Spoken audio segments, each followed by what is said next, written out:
Le juste n'a pas été fait pour la loi. Ne veut pas dire que le juste est exempt de loi. Non. Mais il a une autre loi. Comprends que tant que la justice n'a pas été greffée à toi, tu peux penser au royaume, vouloir entrer dans le royaume, mais tu dois avoir des vêtements de justice. Yes, come on.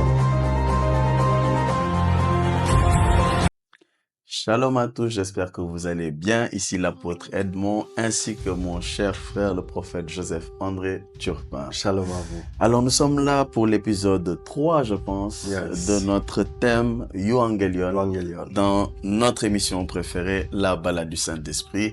Et nous allons commencer par la prière. Je vais prier et je vais laisser le prophète Joe nous introduire aujourd'hui encore. Père, dans le nom de Jésus, nous voulons te dire merci pour ta grâce encore en ce jour. Nous te prions au nom de Jésus. Père, je t'en supplie, conduis-nous avec toi dans cette merveilleuse promenade, dans cette merveilleuse balade. Nous savons que lorsqu'un homme se promène avec d'autres personnes, il peut y avoir une paix, il peut y avoir une joie, il peut y avoir des moments inoubliable, mais nous savons qu'avec toi, c'est encore plus profond qu'avec l'homme. Et c'est ce que nous voulons expérimenter aujourd'hui, dans le nom de Jésus-Christ. Amen. Amen. My prophète, mon apôtre, thème Euangelion, comme nous l'avons dit, évangile. Et voilà, nous sommes tout oui, nous sommes tout à toi aujourd'hui. Voilà, les internautes, les téléspectateurs, les auditeurs sont prêts. Oui. Et je crois que, voilà, je suis prêt aussi à écouter le prophète. Je suis prêt aussi, mon apôtre. J'espère que nos auditeurs et auditrices ont vraiment apprécié. Voilà, ces temps que le Seigneur est en train de nous donner. Et nous allons commencer. Nous allons commencer par la grâce de Dieu. Amen. Sur quelque chose qui a beaucoup attiré mon attention la fois passée. Parce que la fois passée, tu parlais des deux épées. Des deux épées dans le jardin. Et effectivement, on a vu qu'il y avait deux épées. On a vu l'une des épées qui a été utilisée pour couper l'oreille du serviteur du souverain sacrificateur, Malchus. Il y avait aussi une autre épée voilà, qui n'avait pas commis un acte. D'ailleurs, même on remarque souvent dans certaines émissions, on nous parle de l'arme du crime. L'arme du crime. Et lorsqu'on parle de l'arme du crime, c'est qu'il y a une preuve qui est attachée à cette arme. Mais il y avait aussi une autre preuve qui est attachée à une autre arme, à une autre épée. C'était celle du Seigneur. Et on a remarqué, comme tu le disais la fois passée, que pendant qu'il était dans le feu, en train de se chauffer, parlant de Pierre, on va remarquer que les gens n'ont pas directement fait le lien avec l'acte qu'il y avait, parce qu'il n'y avait plus de preuves. Comment? Il n'y avait plus de preuves. Et aujourd'hui, c'est dans cette continuité. J'aimerais juste qu'on prenne un passage qu'on va lire ensemble. Et je pense que c'est dans Habakkuk. Oui, Habakkuk, le chapitre 1, le verset 5. Habakkuk, chapitre 1, le verset 5. Le verset 5, oui. Alors, la Bible dit... Excusez-moi, ça prend un peu de temps. La Bible est en train de dire jetez les yeux parmi les nations, regardez et soyez saisis d'étonnement, d'épouvante, car je vais faire en vos jours une œuvre que vous ne croirez pas si on la racontait. Très bien. Donc, mon apôtre, on est toujours dans la bonne nouvelle, Euangelion. Et Dieu parle au travers de son prophète. Il dit que l'œuvre qu'il va faire, ça va être une œuvre non seulement qui sera faite, mais il dit l'œuvre quand elle sera racontée. Ça sera même difficile de croire. Je me rappelle que tu en parlais dans l'épisode précédent, dans Actes chapitre 13. Très bien. Mais ce qui est intéressant, c'est qu'à un moment donné, on va nous parler de l'œuvre, mais en même temps, la Bible nous révèle d'un certain homme, parlant de Balaam, un homme qui a eu à avoir les révélations de Dieu. Et il va dire quelque chose de très choquant. Ce qu'il va dire, c'est dans Nombre 23. On va se déplacer là-bas. On se déplace, nous allons dans la balade. Nous sommes conduits dans Nombre 23. Nombre 23, le verset 23. Le verset 23. Oui. Alors, Nombre 23, le verset 23 dit « L'enchantement ne peut rien contre Jacob, ni la divination contre Israël. Au temps marqué, il sera dit à Jacob et à Israël, quelle est l'œuvre de Dieu? Donc, on voit que ce prophète dit, il y a deux choses. Il nous parle de l'enchantement ne peut rien contre Jacob, ni la divination contre Israël. Au temps marqué, il sera dit à Jacob et à Israël, quelle est l'œuvre de Dieu? Quelle est l'œuvre de Dieu? Donc ça veut dire qu'en fait, l'une des particularités qu'on remarque, c'est qu'en fait, l'œuvre de Dieu vient avec un certain pouvoir. Yes. Et que ce pouvoir-là s'adresse à une seule personne. J'explique. Yes. La Bible nous parle de l'enchantement contre Jacob, ni la divination contre Israël.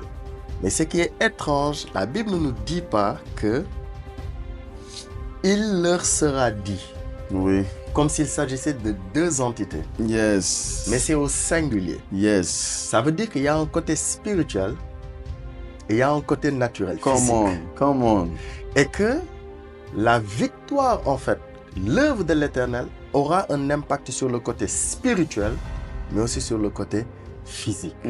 Parce que c'est une seule œuvre, yes, mais qu'il y aura deux aspects, deux dimensions. Voilà. Et mon apôtre, comme la fois passée, c'est toi qui as parlé des deux épées.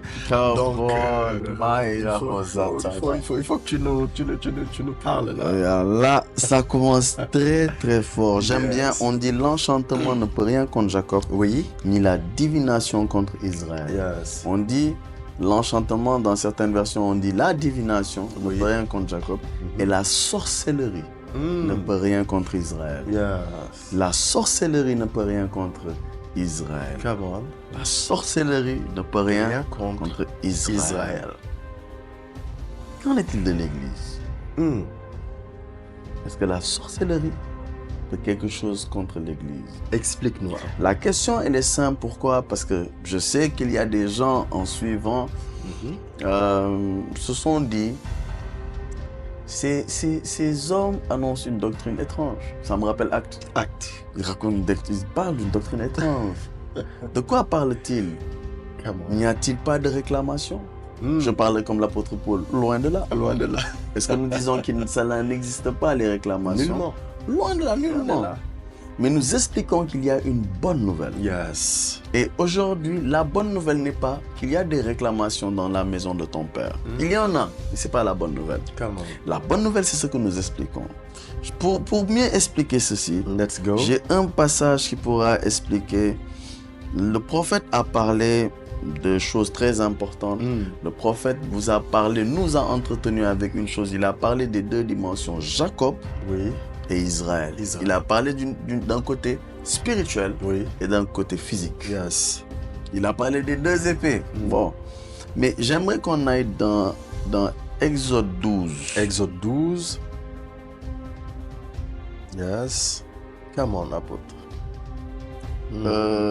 Pour qu'on aille vite, prophète, on va lire Exode 12, du verset 11 jusqu'au verset 14. Mais avant Exode 12, 11 à 14, je vais lire pour aller vite, très vite, Genèse 49. Je vais lire deux versets et après on va aller dans Exode 12. Parfait. Donc Exode 2, pardon. J'ai dit Exode 12. Exode 12. Exode 2. Ah bon, Exode 12, c'est la Pâque. Donc on va partir là-bas. Yes. Le Saint-Esprit a poussé que je dise Exode 12. On va aller là-bas. C'est Exode 2. Exode 2. Oui. Mais je vais être dans Genèse 49. Je vais lire deux passages. D'accord. On dit dans le verset 10, le sceptre ne s'éloignera point de Juda. Et le bâton souverain entre ses pieds jusqu'à ce que vienne le Shiloh et que le peuple lui obéisse. Et au verset 16, il est dit, Dan jugera son peuple comme l'une des tribus d'Israël. Dan sera un serpent sur le chemin, une vipère sur le sentier, mordant les talons du cheval pour que le cavalier tombe à la renverse. Maintenant, nous allons dans Exode chapitre 2. Verset 11 au verset 14. Oui. En ce temps-là, Moïse, devenu grand, se rendit vers ses frères et fut témoin de leurs pénibles travaux. Il vit un Égyptien qui frappait un Hébreu d'entre ses frères. Il regarda de côté et de l'autre et voyant qu'il n'y avait personne, il tua l'Égyptien et le cacha dans le sable. Il sortit le jour suivant et voici deux Hébreux se querellaient. Il dit à celui qui avait tort, « Pourquoi frappes-tu ton prochain ?» Et cet homme répondit, « Qui t'a établi chef et juge sur nous Penses-tu me tuer comme tu as tué l'Égyptien? Moïse eut peur et dit certainement la chose est connue. Ici, j'aimerais partager quelque chose. Je sens que ça va nous bénir. Come on. La Bible nous dit, nous parle de Moïse, Yes, apôtre. serviteur de l'Éternel. Yes. Et la Bible nous dit dans Matthieu 6, le verset 33, cherchez premièrement le royaume et la justice de Dieu. Yes. J'explique rapidement quelque chose. Explique-moi. La Bible nous dit dans le livre de Genèse Oui. 49, Jacob est en train de bénir ses fils. Exact. Il parle de l'un Judas. Il dit que le bâton souverain ne va point s'éloigner de Judas. Il bénit un autre fils, Dan. Il dit que Dan c'est un serpent. Yes. Or, nous savons que Dan veut dire juge. Yes. Maintenant, ici, les gars disent à Moïse, qui t'a établi chef et juge. Come on. Ou en d'autres termes, roi. Parce que si on regarde le mot chef en hébreu, c'est sar, qui veut dire souverain, qui veut dire prince, qui veut dire chef, qui veut dire roi. Et la Bible nous dit dans Deutéronome, bon, je n'ai pas la référence exacte, mais certainement la régie vous le sortira. Yes. Ce passage qui nous précise que Moïse était roi en Israël. Yes. Moïse, s'il était roi, je peux vous dire aussi que Moïse était juge. Yes. Mais la Bible nous dit que, en fait, Dan est un serpent, le juge est un serpent, mais la royauté est un bâton. Come on. Et Moïse, on lui a donné un bâton. Et le bâton est devenu un serpent. Come on. Maintenant, je vais commencer à parler. Je veux juste introduire quelque chose. Yes, c'est fort. Le bâton est devenu un serpent. Est devenu un serpent. Et quand il jetait le bâton, que ça devenait un serpent, oui, c'était dans le cadre du jugement. Yes. Mais quand il reprenait le serpent, c'était un bâton dans sa main. Il levait le bâton et ce bâton-là a ouvert la mer. Yes. Il y a eu des prodiges. Yes. En fait, quand Moïse avait le bâton dans sa main, il avait en fait le sceptre royal dans sa main. Donc il agissait comme un roi. Yes. Mais quand le bâton devenait un serpent, c'est là où il y avait les jugements sur le pays d'Égypte. Maintenant, je vais expliquer. En fait, la première chose, on voit... J'arrive parce qu'on arrive quelque part sur les réclamations et des choses comme ça. En fait, on voit que Moïse, il est dans une position où il voit le peuple, il voit les Égyptiens qui sont en train de combattre et de faire du mal à son peuple. Et Moïse vient en premier lieu, il vient comme un juge. Quand on regarde le livre des juges, on voit des peuples qui oppressaient Israël et les juges combattaient les ennemis d'Israël. Donc il vient comme un juge d'abord. Mais quand il a vaincu en tant que juge, il va avoir deux qui vont se battre. Mais en tant que roi, il doit venir gouverner le peuple, amener la paix et des choses comme ça. Quand il va venir, on va dire, toi qui t'as établi roi et qui t'a établi juge. Mais il y a un problème, explique mon apôtre. C'est qu'en fait, la chose, c'était quoi? C'est que Dieu a voulu établir, a voulu montrer l'ombre des choses à venir en montrant ce qu'on appelle le royaume et la justice de Dieu. Maintenant, quand il a voulu montrer le royaume et la justice de Dieu, il y a eu un problème. C'est que la première chose qui s'est manifestée n'était pas le royaume, c'était d'abord la justice et ensuite le royaume. Avec Moïse, ça a été l'inverse. Parce que la première chose, Moïse a commencé d'abord à montrer, il y avait le serpent, il y a eu les fléaux contre les dieux d'Égypte pour libérer le peuple. Et ensuite, on a vu une certaine ombre du royaume. Mais Dieu a voulu que le royaume et la justice soient les choses qui soient établies. Et le Seigneur, lorsqu'il est venu, la première chose, on voit le Seigneur. À quoi comparais-je le royaume des cieux? Le royaume des cieux est semblable à... À quoi comparais-je le royaume des cieux? Parce que la première chose, c'est que c'est le roi qui est venu. Mais en premier, il va aussi citer quelque chose. Et je me suis rendu compte qu'on ne voit pas de passage scripturaire où on dit à quoi comparais-je la justice de Dieu? Parce que la Bible dit chercher premièrement le royaume et pas seulement le royaume et la justice de Dieu. Et donc, je me suis rendu compte, mon prophète, que le sermon sur la montagne, de Matthieu 5 à Matthieu 7, le Seigneur a donné plusieurs principes bibliques qu'aujourd'hui on comprend comme étant la justice. Il va même dire à un moment donné, dans Matthieu 5, il va dire si votre justice ne surpasse celle des scribes et des pharisiens, vous ne pouvez pas entrer dans le royaume. Il va dire dans Matthieu 6, verset 1, il va dire que gardez-vous de pratiquer votre justice devant les hommes. Il va dire dans Matthieu 7, verset 1, il va dire à un moment, ne jugez pas afin que vous ne soyez pas jugés. Je comprends, mes prophètes, que le Seigneur était en train de parler de la justice au peuple, pour que le peuple apprenne à être juste. Maintenant, dans la justice, le Seigneur va parler de l'aumône. Pousse mon apôtre. Il va parler des sacrifices. Des sacrifices, Il va parler des offrandes qu'on va déposer au niveau de l'autel. Il a dit, si ton frère a quelque chose contre toi, prends ton offrande, laisse-la devant l'autel, pars. Donc Jésus a donné des principes de justice qui sont les sacrifices, les offrandes, les aumônes, plein de choses qui sont dans le cadre de la justice. Mais je comprends, my prophet, que la réclamation est une histoire de justice. Explique. Donc je comprends que Jésus veut que nous pratiquions sa justice afin que nous marchions avec sa justice. Mais le problème, si nous ne pratiquons pas sa justice, nous allons avec notre justice. Et si nous allons avec notre justice, nous pouvons être localisés par l'ennemi. Mais si nous allons avec sa justice, nous ne sommes pas localisés par l'ennemi, mais excuse-moi, le Seigneur est identifié par l'ennemi en nous regardant. Wow. Bon, my prophète, je pense que j'ai j'ai dribblé. C'est toi qui dois continuer. Non. J'ai fait la minimale. Non, mon apôtre. Non, il faut que tu... Aujourd'hui, tu vas pas me précipiter là. Voilà, non. Vous êtes d'accord avec moi. Vous êtes d'accord avec moi. Non, my prophète, s'il te plaît. S'il te plaît. Non, mon apôtre, ce que tu dis là, c'est grave intéressant. Je sens qu'il y a quelque chose qui vient dans ton cœur et que tu as à nous dire. Non, mon apôtre. Donc, je comprends par là que on voit Dan, c'est un serpent, mais en même temps, il y avait l'ombre du royaume, c'est-à-dire les deux, devaient être présentés. Yes. Et effectivement, parce qu'on voit que dans Exode 12, tout à l'heure que tu as donné, Dieu lui-même dit, je suis en jugement contre les dieux d'Égypte. Donc, il vient manifester le jugement. Yes. C'est ça qu'on voit. Yes. Mais dedans, il y avait quelque chose de caché aussi, qui était le royaume. Yes. Mais mon apôtre, tu as dit quelque chose de terrible. Ça veut dire que dans les réclamations, c'est au niveau de la justice, en fait, qu'il y a des réclamations.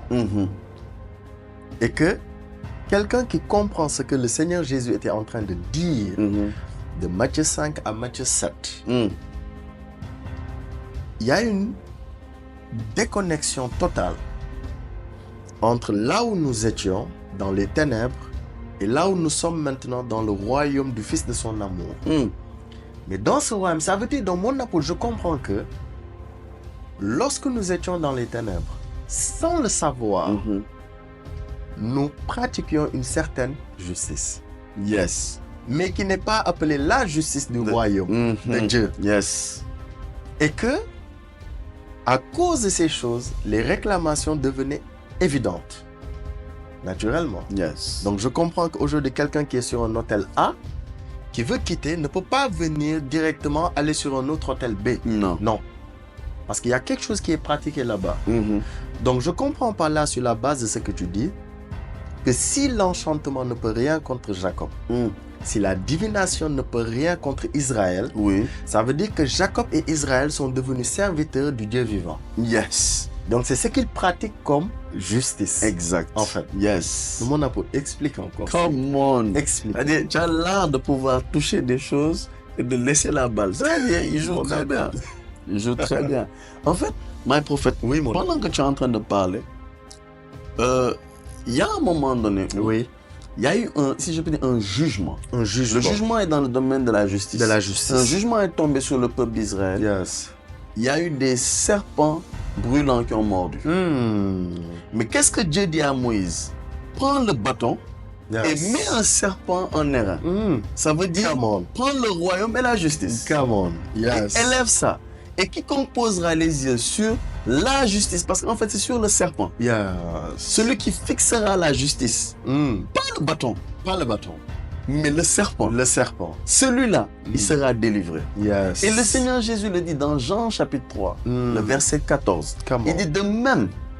On va le lire, on va le lire, on va le lire. My God. Jean chapitre 3. Oh Lord Jesus. Jean chapitre 3, le verset 14. Il est écrit, et comme Moïse éleva le serpent dans le désert, il faut de même que le Fils de l'homme soit élevé, afin que quiconque croit en lui ait la vie éternelle. Donc il faut de même que le serpent. Mais, excusez-moi, c'est la perche, c'est le bâton qui a d'abord été élevé pour que le serpent soit élevé.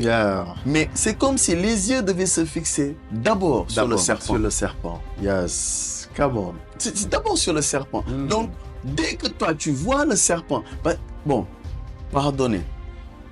Je vais dire quelque chose de très bizarre. Je sais que beaucoup qui suivent vont dire « Ah, qu'est-ce qu'il raconte ?» Mais parle. Beaucoup. Il a dit « Cherchez premièrement, pas le royaume et secondement la justice. » Non. Il a dit « Cherchez premièrement le royaume et la justice de Dieu. » Donc, ça veut dire quoi? Il y a des gens qui regardent au royaume en enlevant du royaume la justice de Dieu. Come on. C'est très important, ce que j'ai entendu. Donc, en fixant le bois, la perche, ou le bâton, ou bien la croix, en ne regardant pas celui qui justifie, il y a un problème. Il y a un problème. Explique. Come on. J'explique. Donc, il y a une chose que je comprends, my prophète. Oui, mon apôtre. Le serpent a été élevé. Il y a eu délivrance. Le Fils de l'homme doit être élevé. Le Fils de l'homme, qui selon 1 Corinthiens 1, je crois, c'est le verset 30, nous dit qu'il a été fait pour nous justice, sanctification, rédemption, etc. Mais il a été notre justification. Il est notre justice. Tant que nos yeux ne seront pas posés sur cette justice-là et qu'on soit transformés en la même image, en fait, nous sommes passés à côté de la justice. La Bible dit qu'il n'y a aucune condamnation pour ceux qui sont en Jésus-Christ. Romains 8, verset 1. S'il n'y a aucune condamnation, pourquoi il y a des condamnations aujourd'hui? Est-ce que la Bible s'est trompée? Non. Explique. Bon, je vais te donner un exemple. Il y a quelqu'un, par exemple, qui a la doctrine, et je n'ai jamais contredit la doctrine de qui que ce soit. Je suis en train juste d'expliquer quelque chose. C'est fort. De la manière, bonne nouvelle. Bonne nouvelle. En t'annonçant bonne nouvelle. Parce qu'il y a quelqu'un peut-être qui est en train d'écouter, qui dit, mais attends, les réclamations familiales, attends, je dois faire des sacrifices sur les autels. En fait, c'est ça que je t'explique. C'est ça qu'on appelle la justice de Christ. Come on. C'est ce qu'il explique. Bon, on va prendre des passages parce que je l'ai cité. On va aller dans Matthieu. Matthieu chapitre... Bon, on va aller dans Matthieu 5 d'abord. Bon, j'effleure ça et my prophète, il faut que mon apôtre, il faut que tu rentres.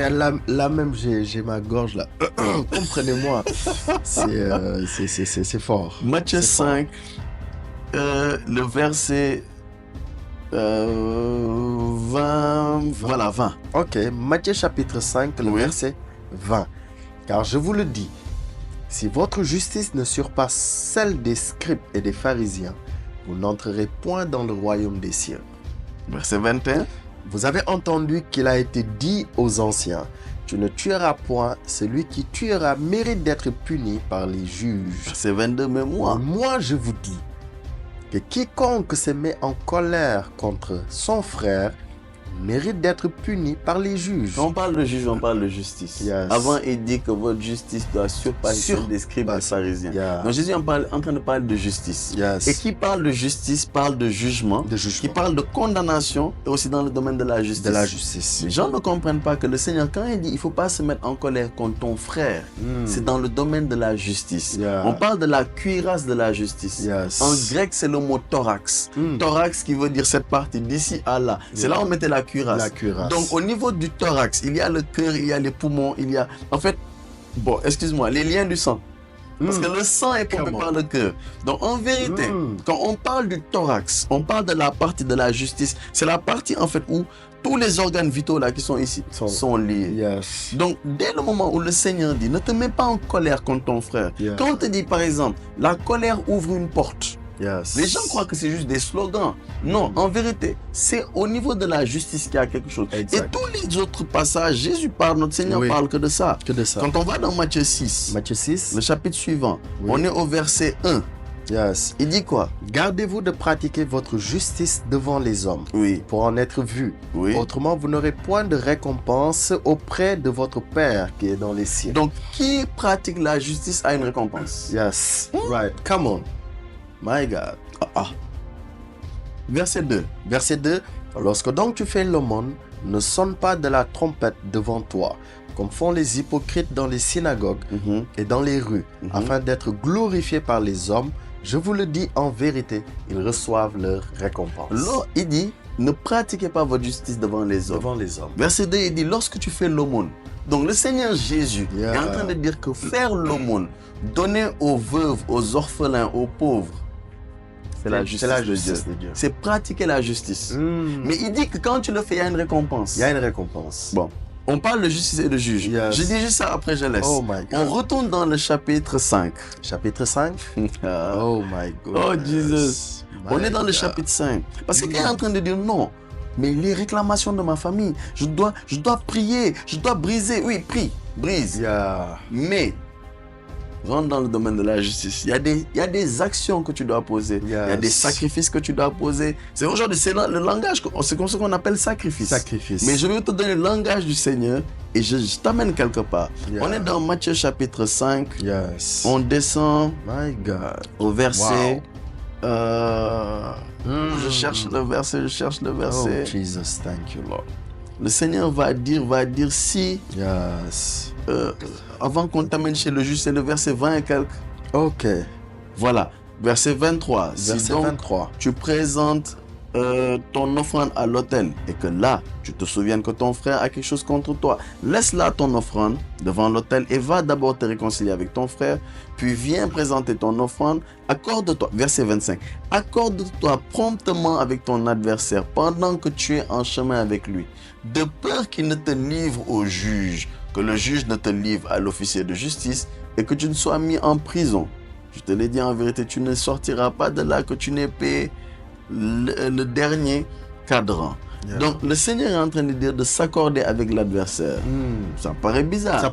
Mais il dit avant qu'il te livre à qui? Au juge. De peur qu'il te livre au juge. Là il parle de justice. Quand on regarde dans le grec, c'est une toute autre histoire, on n'en parlera pas aujourd'hui. Le texte de Louis II a été, là, il a dit d'une manière différente. Mais il est en train de parler de il y a trois niveaux. Je ne vais pas entrer dans les détails, mais je vais juste citer ça. Let's go, apostole. Il parle du juge qui va l'adversaire, le juge et l'officier. Il y a trois personnes. Il y a l'adversaire, il y a le juge et il y a l'officier. Et il y a aussi, on voit la prison. En fait, l'adversaire, c'est la personne qui s'oppose à toi. C'est cette personne qui ne veut pas que tu réussisses. Cette personne qui déclare de mauvaises choses sur toi. Cette personne qui est prête à tout pour que ça ne marche pas dans ta vie. Cette personne va t'amener devant un juge. Le juge, c'est quelqu'un qui énonce des jugements, qui sort des décrets, qui dit voilà, on doit faire ça, on doit le mettre en prison, on doit faire ci. Le juge est une entité spirituelle qui peut se tenir et dire voilà maintenant le jugement que je prononce dans sa vie. Cette personne-là ne deviendra jamais riche. Cette personne-là ne va jamais réussir dans sa vie. Cette personne-là ne va jamais enfanter. C'est un exemple. Et pendant qu'il est en train de dire ça, c'est le juge. Pendant qu'il dit ça, il dit cette parole. Mais ce n'est pas le juge qui va amener la personne en prison. Maintenant, il y a l'officier. Qui est un autre esprit qui vient pour exécuter cette parole. Maintenant, le Seigneur fait comprendre que tout ça, c'est dans le domaine de la justice. Et quand on parle de réclamation, on peut prendre cet exemple-là. Effectivement. Il y a quelque chose que l'adversaire a contre la personne. Et c'est une réclamation maintenant. Il va devant le juge réclamer. Je réclame cette personne. Le juge dit, ok, il y a une sentence et il y a des officiers qui viennent exécuter. Mais le Seigneur fait comprendre qu'en fait, il y a une justice que toi, tu dois pratiquer. En fait, c'est ça la justice. Je pense que la dernière fois, on parlait du don de la justice. Du don de la justice. C'est la justice de Christ qui descend sur nous et nous vivons cette justice. My God. Ah, my prophet. Non, mais... Mon apôtre, je ne sais pas, mais j'ai envie de poser une question. Non, aujourd'hui, tu veux vraiment me faire parler. Parce que lorsqu'on... En fait, ce qui est étrange, j'aime bien, tu as parlé du juge, tu as parlé de la partie adverse, parlons de la partie civile, si on veut, et de l'officier. Mais on sait une chose, tout juge a un fondement. Il y a quelque chose sur lequel il se base pour prononcer une sentence. Très juste ce que tu dis. N'est-ce pas? Excellent. Donc je comprends par là que lorsque quelqu'un est devant le juge, la première chose à savoir ou bien à chercher, quelle est la juridiction de ce juge? Ça veut dire que lorsqu'on va devant un juge, forcément ce juge, comme tu nous l'as expliqué, détient un pouvoir pour juger ce cas. Yes. Et pendant que tu parlais, le passage qui m'est venu à l'esprit, que j'aimerais bien chercher, c'est qu'à un moment donné, on va voir Salomon. Il va formuler une prière. Il va demander la sagesse, non pas pour être riche, non, mais il va demander la sagesse afin de pouvoir juger le peuple de Dieu. Yes. Pourtant, la royauté était déjà là. Donc, tu nous parles du royaume et de la justice. Come on, my prophet. Et lorsque Dieu va l'exaucer, il va lui dire, ok, comme c'est là ta demande, je vais te donner un cœur sage et intelligent afin que tu puisses juger mon peuple. Et là, qu'est-ce qui va se passer? C'est qu'il va y avoir un cas. La Bible dit qu'il y aura 2 femmes qui vont se présenter. Et my God. Les 2 femmes, non, je cherche rapidement le passage. 1 Roi 3. Je suis allé. Merci beaucoup. Je suis allé. Très bien. God. Donc on nous dit 1 Roi 3. C'est déjà la prière de Salomon au verset 8. Voilà, le verset 8. On peut les lire. Je crois bien. Hein? Oui, on peut les lire. Oui, bon, on va dire au verset 9. Oui. Accorde donc à ton serviteur un cœur intelligent pour juger ton peuple, pour discerner le bien du mal. Car qui pourrait juger ton peuple, ce peuple si nombreux? Non, prophète, il faut que tu rentres bien dedans. Donc, parce que Salomon, c'était le roi. Son père David a déjà proclamé que c'est lui le roi. Mais il demande à Dieu la sagesse. Il demande la sagesse. Bon, je crois qu'il demande la sagesse juste comme ça. Mais non, pour juger. Donc, juger. Pour la justice. Pour la justice. Il faut que tu rentres dedans. Et dans cette justice, il arrive à discerner le bien du mal. Ça veut dire que la justice de Dieu, quand quelqu'un qui pratique ou bien qui a la justice de Dieu, a l'aptitude de discerner le bien du mal. C'est pourquoi il est écrit dans Ésaïe, il mangera de la crème et du lait jusqu'à ce qu'il sache choisir le bien et rejeter le mal. Ça veut dire qu'en même temps, il va manifester la justice de Dieu. Parlant de Christ. Donc, quelqu'un peut-être va se poser la question de savoir, mon apôtre, on parle de discerner le bien du mal. Donc, ça veut dire qu'avant qu'il y ait la justice là, Salomon était dans l'inaptitude de discerner le bien du mal. Mais il connaissait des choses. Yes. Et que lorsque cela va venir, cette justice, il va la manifester sous la forme d'une épée. Come on. Les 2 épées. Effectivement. Yes. Parce que on sait que l'épée a pour but de séparer. Comment? Mais séparer le bien du mal. Comment? C'est ça, non? Yes. Très bien. Yes, et le cas qu'on va remarquer tout à l'heure, comme ce que tu disais, c'est le cas de ces 2 femmes. Et allons-y. La Bible nous dit, allons à partir du verset 16. Alors 2 femmes prostituées vinrent chez le roi et se présentèrent devant lui. Maintenant, ce qui est étrange, 2 femmes prostituées. Pourtant, il y avait la loi de Moïse. Normalement, si les 2 femmes sont prostituées, il était dit qu'il ne devait pas y avoir de prostituées en Israël. Yes. Donc, le jugement qu'il devait rendre, ça devait être une condamnation déjà sur les 2 femmes. Comment? Mais bonne nouvelle. Good news. Quelqu'un dit bonne nouvelle. Bonne nouvelle, good news. Donc, c'est 2 femmes prostituées qui vont se présenter devant lui. On continue la lecture.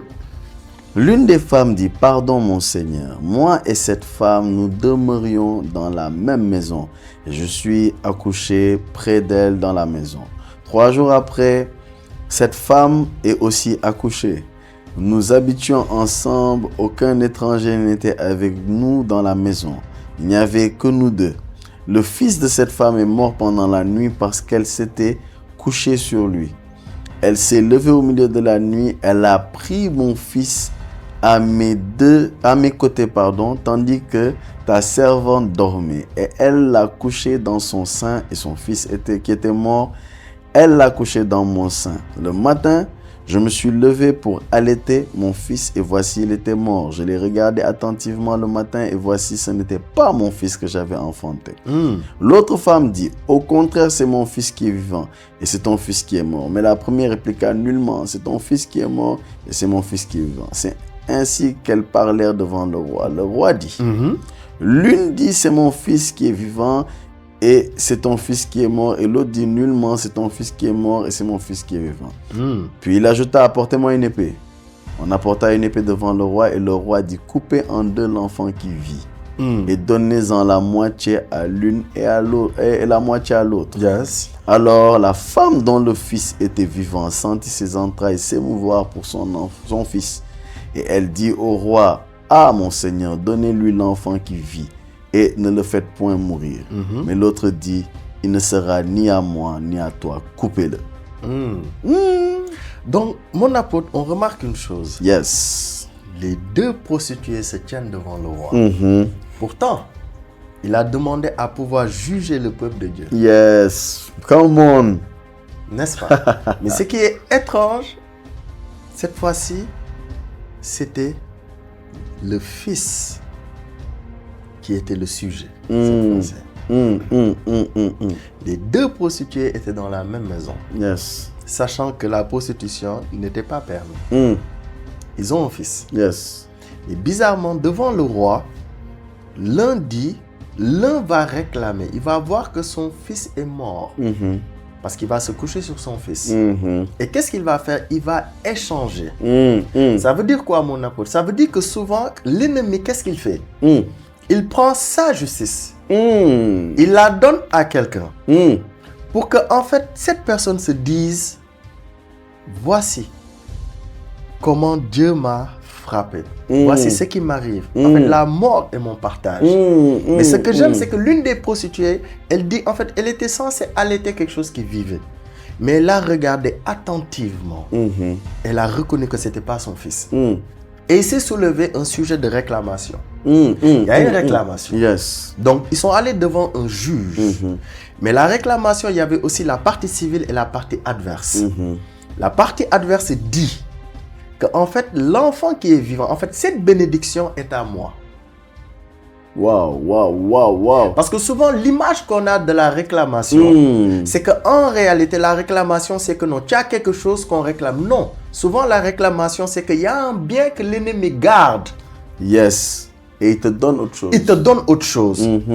En fait, c'est ton bien. Rappelez-vous de ce passage. Le Seigneur Jésus disait, qui rentre dans la maison d'un homme fort sans l'avoir lié et pillé ses biens. En fait, ce ne sont pas ses biens.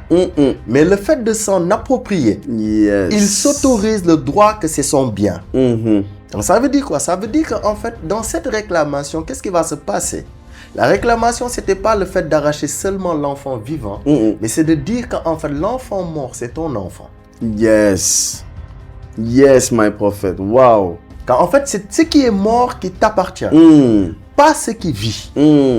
Quand ils sont allés devant le juge, maintenant il y a eu quoi? Les deux disent, c'est mon enfant. Yes. Qui est vivant, yes. C'est son enfant qui est mort. Mais qu'est-ce qui va se passer? La chose que j'aime, c'est qu'en fait, l'une des femmes ne va pas se rendre justice. Elle va pratiquer la justice du royaume. Come on. La justice du royaume, c'est que le roi va dire, prenez une épée, coupez l'enfant en deux, partagez-le. Yes. Mais l'attitude, en fait, a révélé quelque chose, mon apôtre. Parce que la Bible déclare que lorsque Salomon a demandé la justice, c'était pour séparer le bien du mal. Yes. Mais comment il va séparer le bien du mal? C'est qu'en réalité, l'objectif, en fait, du mal, c'est de te faire porter l'accusation, la condamnation. Parce que là, la condamnation, c'est la mort qui se manifeste. Come on. Et dans la justice de Dieu, lorsque la justice de Dieu se manifeste, ce n'est pas la mort qui se manifeste, mais c'est la vie.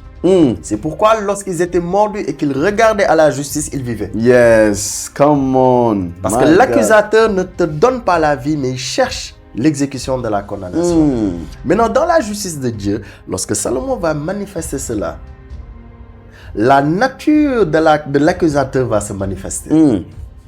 Ça veut dire quoi? Ça veut dire que donc devant le juge, mon apôtre, je comprends que l'accusateur n'a point de force, n'a point de puissance. Parce que l'accusateur porte le nom d'accusateur tant qu'il y a une condamnation qui est en sa faveur. Yes. Mais ici, c'est le juge qui tranche. Il dit couper l'enfant. Et il dit couper afin que ça ne soit ni à elle, ni à moi. Aujourd'hui, je veux dire à quelqu'un dans le nom de Jésus. Yes. En fait, s'il y a quelqu'un qui doit perdre, ce n'est pas toi. Amen. Parce que devant le juste juge, tu auras toujours la victoire. Parce que sa justice tranche toujours en ta faveur. Parce que tu gardes, comme l'apôtre te le dit, de pratiquer sa justice qui surpasse la justice de la femme prostituée qui voulait que l'enfant meure. Mon apôtre. Wow! Non, moi, je me régalais là. Non, mon apôtre. Oh my God! Non, c'est extraordinaire. Pourtant, les Vraiment. deux étaient prostituées. Les deux étaient prostituées. Donc, ça veut dire que deux peuvent avoir tort. Oui. Les deux ont tort. Comment Ramachandi Satabaya. Oh my God. C'est la bonne nouvelle. C'est la bonne nouvelle. Les deux ont tort. Comment? C'est pas que l'une n'a pas commis l'adultère. Les deux sont des prostituées. Sont des prostituées. Les deux. Les deux. Oh. On m'appelle la femme qui a commis l'adultère. Qui a commis l'adultère. La dame a commis l'adultère. C'est pas comme si elle n'a pas. Elle a commis l'adultère. Elle a commis l'adultère. Elle a commis l'adultère. Oui. Et le Seigneur Oui. a justifié cette femme. Elle l'a justifié. En fait, c'est ça qui est fou dans cette œuvre nouvelle dont tu nous as parlé dans Habakkuk. Cette œuvre que vous ne croirez pas si on vous la raconte. Yes. C'est trop facile, quoi. Et c'est une prostituée. Est-ce que ça veut dire, apôtre Edmond, prophète Joe, êtes-vous en train de dire aux gens que, allez, péchez, vivez dans le péché, loin de là. Loin de là. Est-ce que vous êtes en train de dire aux gens, là où le péché a abondé, la grâce a surabondé? Oui, mais non, parce que je dis oui, mais non, parce que le texte biblique le dit. On va dans le sens de l'apôtre, mais non, parce qu'il y a des petits malins là qui se disent oui, là où le péché a abondé, la grâce a surabondé, vivons dans le péché, c'est pas grave. Non, nous n'avons pas dit ça. En fait, ce qu'on est en train de dire est très simple. C'est que quelqu'un qui était appelé à être condamné, quelqu'un qui était appelé à... En fait, les gens ne se rendent pas compte d'une chose, my prophète. Oui, mon apôtre. La plus grande sentence qui puisse exister, c'est l'enfer. Yes, c'est ça. C'est-à-dire quelqu'un peut être riche sur terre. Oui. Elle est en enfer. Oui. Oui. Quelqu'un peut avoir de beaux enfants. Oui. Une belle femme. Oui. Un beau mari. Oui. Avoir un travail de ses rêves. Yes. Et elle est en enfer. Donc, les autels peuvent te combattre jusqu'à une limite. Yes. Ils te laissent au moins vivre quelque chose. Yes. Parce qu'ils ont un mandat. C'est-à-dire un hôtel qui combat, un hôtel par exemple, un hôtel par exemple qui combat le travail. Oui. Il ne combat pas l'enfantement. Non. Il combat le travail. C'est ça. Bon, il y a des hôtels qui combattent aussi plusieurs choses. Effectivement. Mais il y avait quelque chose qui réclamait tous les hommes. C'était l'enfer. C'est ça. Et aucun homme pouvait échapper. C'était impossible. Impossible. Et en fait, c'est la mentalité que je veux que tu comprennes aujourd'hui. Yes. On dit qui peut le plus peut le moins. Yeah. Ça veut dire quoi? Aujourd'hui, quelqu'un qui peut soulever un poids de 200 kilos sans trembler peut soulever un poids de 10 kilos. Yes. Qu'est-ce que je veux dire par là? Celui qui a pu t'arracher de l'enfer peut t'arracher de cet hôtel qui te réclame. Yes. Come on. Non, excuse-moi. Come on. Parce qu'en fait, aujourd'hui, on a vraiment banalisé l'œuvre de la croix. Yes. On a vraiment banalisé l'œuvre de la croix. Yes. L'œuvre de notre Seigneur Jésus-Christ. Yeah. Et quand je dis l'œuvre de la croix, je vais préciser la mort et la résurrection de notre Seigneur Jésus-Christ. Yes. Pour le salut de l'humanité. En fait, on a dit oui, effectivement, tu crois, tu es sauvé, tu as la vie éternelle. En fait, on ne pèse pas. Effectivement. Que s'il t'a donné, excusez-moi, quelqu'un qui vient, qui te donne une maison, il te donne sa maison. Excuse-moi, il t'a offert maison, il t'a offert sa voiture personnelle, il t'a tout offert. Tu es dans la maison, tu as soif. Il y a le frigo, il y a l'eau. C'est juste qu'en fait, il y a la justice. Il y a la justice. Il t'a dit, il faut que tu fasses ça, il faut que tu fasses ça. Sauf qu'il y a des gens qui ont refusé de faire ça. Exactement. Ils meurent de soif dans une maison, on leur a offert la maison. Exactement. Avec un beau frigo. Et c'est ça en fait. Donc, en fait, le problème n'est pas celui qui t'a offert la maison. Non. Il t'a offert la maison. Il t'a offert, en fait, il t'a tout offert. Tu as soif. Tu sais que le gars t'a offert la maison, mais tu dis, ah, attends, je reste à ma place. C'est ça. Moi, vraiment. Pourtant, il t'a dit. Il a laissé quelqu'un qui te dit, non, si vous voulez boire, venez, suivez-moi. Si vous voulez quelque chose, venez, suivez-moi. Venez, suivez-moi. C'est ça. C'est le sermon Matthieu 5 jusqu'à Matthieu 7. Le Seigneur parle de justice. C'est des choses à pratiquer. C'est des choses à pratiquer. Il te dit, quand tu jeûnes, le jeûne, c'est dans la justice. Effectivement. Le gars va comprendre. Exact. Non, l'homme de Dieu est venu, il y a un problème. Il m'a dit, il y a un problème d'hôtel. Il m'a dit, prends 3 jours de jeûne. C'est dans la justice. C'est dans la justice. Excuse-moi. Pardon. Mais prophète, je veux dire quelque chose. Il faut parler même. Un chrétien qui n'arrive pas à jeûner, il y a un problème. Yes. Explique. Il y a un problème. Pourquoi? Parce que la justice de Christ était un homme qui jeûnait. Quelqu'un va dire, ah, ils sont plus en train de donner bonnes nouvelles. On donne bonnes nouvelles. On veut juste expliquer. C'est une bonne nouvelle. On veut juste expliquer en fait que le vêtement de la justice, Christ veut te le communiquer. Mais il y a une voie par laquelle, je ne sais pas si on le verra dans cet épisode ou dans le prochain, mais il y a une voie par laquelle on peut recevoir la justice de Christ. Et ce ne sera plus une histoire de nos œuvres, nos efforts. Parce qu'il y a quelqu'un qui se dit, oui, mais moi, j'ai du mal à jeûner. Effectivement. J'ai du mal à jeûner, j'arrive pas. Ouais. J'ai essayé, apôtre, prophète, j'ai essayé, mais j'arrive pas. Donc vous voulez me dire que moi, maintenant c'est fini. J'arrive pas à jeûner. Explique. Mais nous connaissons des personnes qui, par la grâce de Dieu, ils étaient restés des années, ils n'avaient jamais tenté de jeûner. Ils ont tenté de jeûner de 8h à midi, ils ont mangé. Oui. Mais après la grâce, après la révélation de la parole, ils ont pu jeûner une journée, une deuxième journée, ils ont pris gros jeûne. Et maintenant, sans même que l'homme de Dieu dise, prends tant de jours de jeûne, cette personne a son temps de jeûne personnel. Et on parlera du jeûne d'ailleurs. Exactement. Par la grâce de Dieu. Exactement. Mais dans la justice de Dieu, en fait, le Seigneur a dit de pratiquer des choses. Et il n'a pas dit seulement de jeûner, il a dit quand tu jeûnes, parfume-toi. Effectivement. Bon, ça fait partie de la justice. Ça fait partie de la justice. Les gens vont se dire dans leur salon, de quoi ces deux sont en train de parler. Mais mon apôtre, c'est ça en fait. C'est c'est pourquoi ce qui est étrange, il y a beaucoup de choses qui ont un certain langage. Vous savez, aujourd'hui, aller à l'école, avoir des, comment on appelle? On appelle ça protège. Ça permet de couvrir les cahiers. Yes. Double décimètre, exactement, crayon, compas. En fait, c'est une justice. Oui. Parce que quelqu'un qui va à l'école primaire, il y a un certain nombre d'informations dont on a besoin. Yes. On parle de fourniture scolaire. Yes. Parce que c'est normal. À l'intérieur de l'école, il y a quelque chose qu'on nous donne, qu'il faut pratiquer. Yes. Et être un bon élève, ce n'est pas juste d'être inscrit à l'école. Non. Il y a l'attitude. Yes. D'ailleurs, on parle de travail, discipline, réussite. Yes. N'est-ce pas? Donc, c'est un environnement qui est pour ça, en fait. Donc, je comprends par là que mon apôtre, aujourd'hui, donner de l'aumône, donner des offrandes, lorsque, dans le royaume, lorsque ces choses sont pratiquées, c'est la justice du royaume. Come on. En fait, c'est appelé sacrifice. Pourquoi? À cause du langage de l'esprit de Dieu. Yes.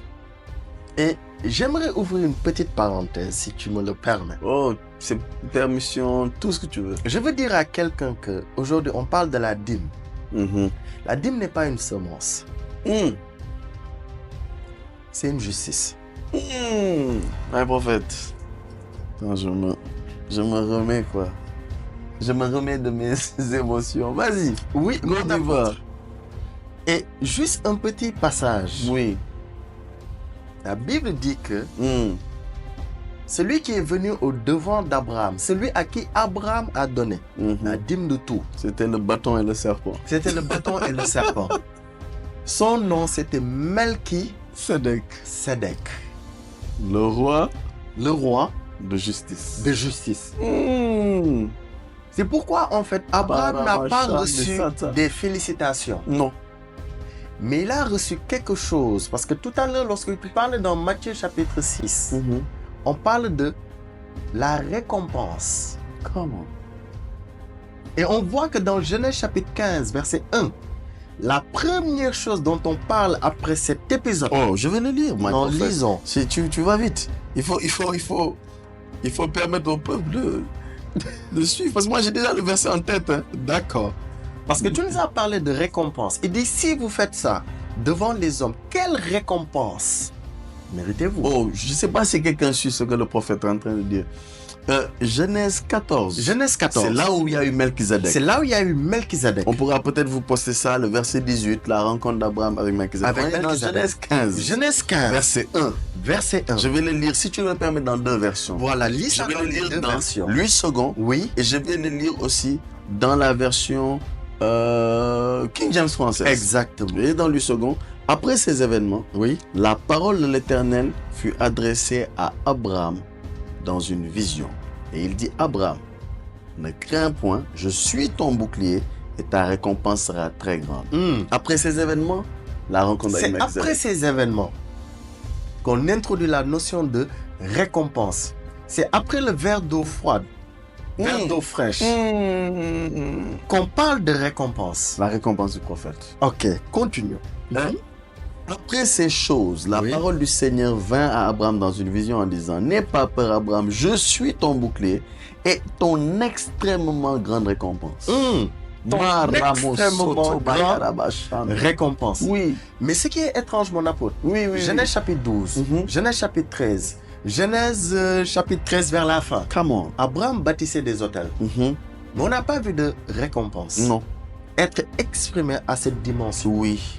Mais lorsque la justice du royaume va être manifestée, lorsqu'il y a eu un plagiat de la loi de Moïse sur quelque chose que le père de la foi a fait, on voit qu'en fait, il y a une récompense extrême et très grande. Oui. Donc, je veux dire à quelqu'un qu'en réalité, la dîme, ce n'est pas une semence. Non. C'est un acte de justice. C'est un acte de justice. Et on comprend que là où il y a une injustice, il y a une tromperie. Comment? Parce qu'on ne peut pas tromper quelqu'un. Mon frère, tu ne peux... Aujourd'hui, je te pose la question.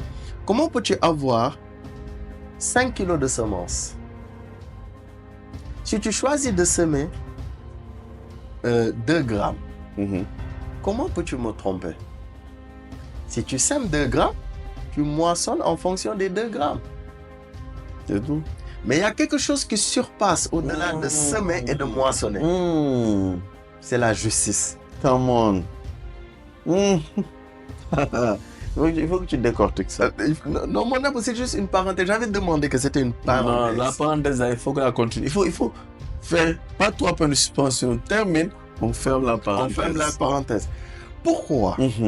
Parce que dans la justice, la Bible nous dit quelque chose de très étrange. Dans le Psaume 89, si je ne me trompe pas. Psaume 89. Psaume 89. Je reviendrai à Genèse 15 tout à l'heure. Genèse 15. Tu as ouvert mon esprit. Le verset 15. Psaume 89. Le verset 15. Psaume 89, verset 15. Psaume 89, verset 15. Oui. La Bible dit ceci. Oui. La justice et l'équité sont la base de ton trône. La bonté et la fidélité sont devant ta face. Donc ça veut dire que la base du trône, c'est la justice et l'équité. Yes. Mais lorsque la Bible parle de l'équité, il faut savoir, quand on parle d'équité, on parle d'égalité. Yes. Ça veut dire quoi? Ça veut dire qu'aujourd'hui, s'il y a 4 personnes, on dit si vous travaillez de 8h à 10h, vous allez avoir, la justice veut que, après avoir travaillé de 8h à midi, vous aurez 400 000 francs. N'est-ce pas? Maintenant, l'équité veut que ceux qui ont travaillé de 8h à midi auront tous 400 000 francs. Oui. C'est ça en fait. Yes. Mais la justice dit que vous devez travailler de 8h à midi. Yes. Vous êtes 4, donc chacun aura 400 000 francs. Donc ça veut dire que l'équité, pour qu'il y ait des parts égales, parce que nous sommes co-héritiers aussi de Christ. Yes. Pour qu'il y ait parts égales, ça veut dire qu'il faut que nous ayons la même justice. Yes. Parce que la même justice fait que nous aurons des parts qui sont égales. Yes. En rapport avec cette justice. N'est-ce pas? Yes. Donc on comprend par là qu'aujourd'hui, mon apôtre, ce que je veux dire par là, le Seigneur a parlé de l'aumône, il a parlé de la prière, parlé de la dîme. Je donne un exemple. On dit, considéré dans Hébreux chapitre 7, je finis rapidement, on nous dit qu'il a donné à Melchisédek. Pourquoi la Bible nous dit que celui qui a reçu, ce n'était pas Jéhovah Jireh? La Bible aurait pu nous dire qu'il a donné à Jéhovah Jireh. Yes. Mais pourquoi la Bible précise Melchisédek, mon apôtre, et que c'était un acte de justice? Yes. Ce n'était pas une semence. Mais Abraham avait compris que, en fait, c'était une justice. Et dans cette justice, il y a une récompense. Yes. Il a droit à l'équité du royaume. L'équité du royaume pour ceux qui pratiquent cette justice, c'est que Abraham, ta récompense doit être extrêmement très grande. Je m'arrête là, mon ami. My God. Je m'arrête là. Je me pose ici. Oh, Jesus. Je retourne dans Genèse 15. Retournons dans Genèse 15. Je suis au verset 6. Verset 6. La Bible nous dit, Oui. Abraham eut confiance en l'Éternel qui le lui imputa à justice. La Bible dit, Abraham crut en Dieu qui lui imputa à justice. Yes. Genèse 12. Genèse 12. Abraham a été appelé par Dieu. Oui. Quitte ton pays, ta patrie, la maison de ton père. Oui. Va dans le pays que je t'indiquerai. La Bible nous dit dans Hébreux 11 qu'Abraham, c'est par la foi qu'il est parti. Exact. Dans une nation, il ne connaissait pas la destination, mais c'est par la foi qu'il est parti. C'est par la foi. C'est par la foi qu'il a fait toutes ces choses. On nous donne plein d'exemples. Mais on ne lui a jamais imputé à justice. Étrange. Pourtant, il croyait. Pourtant, il croyait. Jamais on l'a imputé à la justice. Mais après ces événements,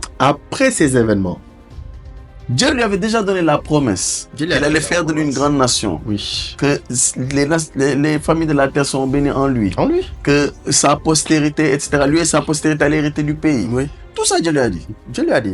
Mais il a fallu que Dieu lui parle. Il lui dit, je suis... Et ce qui m'étonne, c'est qu'après l'acte de justice, Dieu dit deux choses. Oui. Abraham, ne crains point. Il lui dit, moi, je suis ton bouclier. Ton bouclier. Donc je comprends que quand on pratique la justice de Dieu, c'est lui qui devient notre bouclier. Ça veut dire qu'en fait, s'il y a une réclamation, oh my God, le bouclier est Dieu. Donc ça veut dire, la justice que le Seigneur te demande de pratiquer, c'est parce qu'il veut devenir ton bouclier. Mais si tu ne la pratiques pas, en fait, légalement, il ne peut pas être ton bouclier. Yes. Oh my God. C'est aussi simple que ça. Donc, il veut être le bouclier de la personne. Il dit, Abraham, je suis ton bouclier. Mais il ne s'arrête pas au bouclier, parce que le bouclier, c'est la protection. Mais il dit, je suis ton extrême. Je regarde dans la version King James. Ton extrêmement grande récompense. Ça, c'est terrible. C'est une récompense qui est extrêmement grande. Donc, il y a une récompense. Il y a une protection. Dans la justice. C'était juste un homme qui a posé un acte de justice. Il a fait une guerre. Qu'est-ce qui empêchait? Il est allé sauver son neveu. Il a rencontré Melchisédek. Il ne connaît ni d'Adam ni d'Ève. Ils se connaissent pas. Mais il sent dans son cœur, je dois prendre la dîme. Oui. Et je vais déposer au pied de cet homme. Et après cet acte-là, voici les portes qui ont été ouvertes. Je veux dire à quelqu'un, la justice de Dieu. Le royaume. La justice. C'est vrai, on n'a pas beaucoup parlé du royaume aujourd'hui, ne vous en faites pas, nous en parlerons. Mais on voulait vraiment parler aujourd'hui. Le Seigneur nous a poussé à parler de ça. On dit le royaume et la justice. Pratique la justice de Dieu. Pas devant les hommes, comme le Seigneur l'a dit, pour être vu des hommes. Fais-le dans le secret.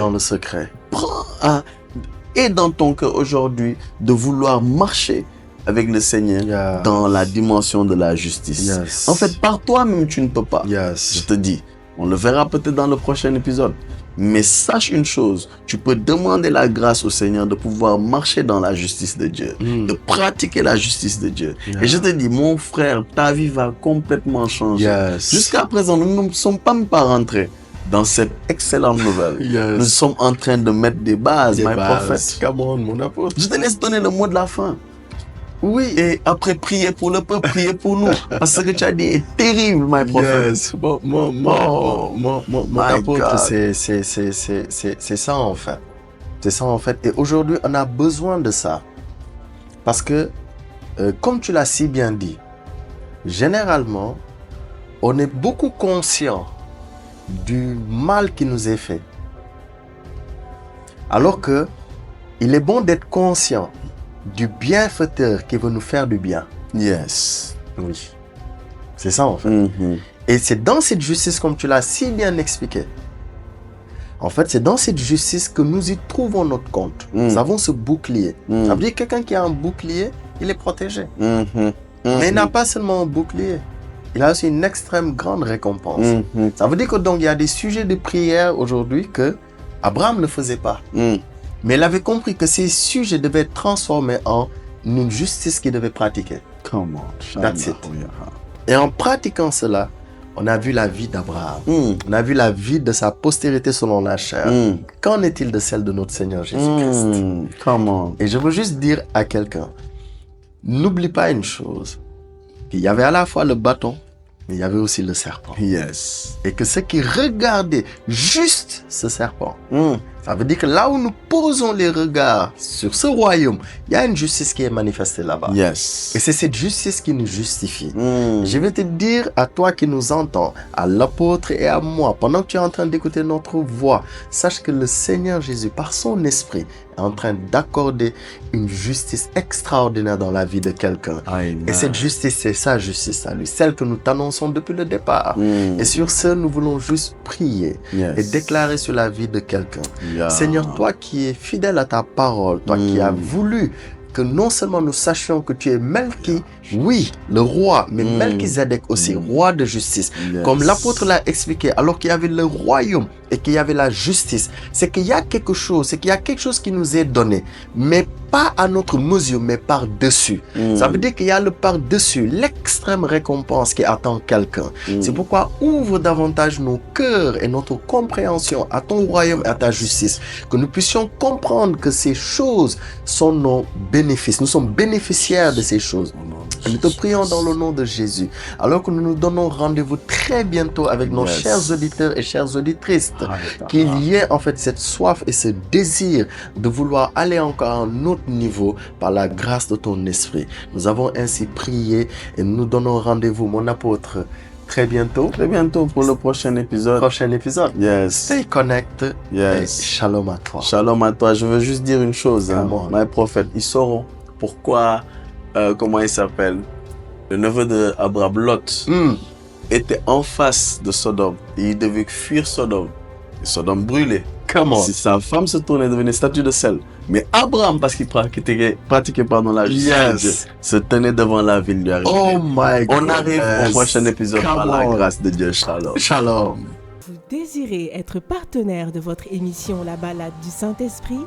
C'est possible et simple. À partir de 10 000 francs, devenez partenaire ponctuel ou mensuel. Vous souhaitez passer par Wave ou Orange Money? Un seul numéro.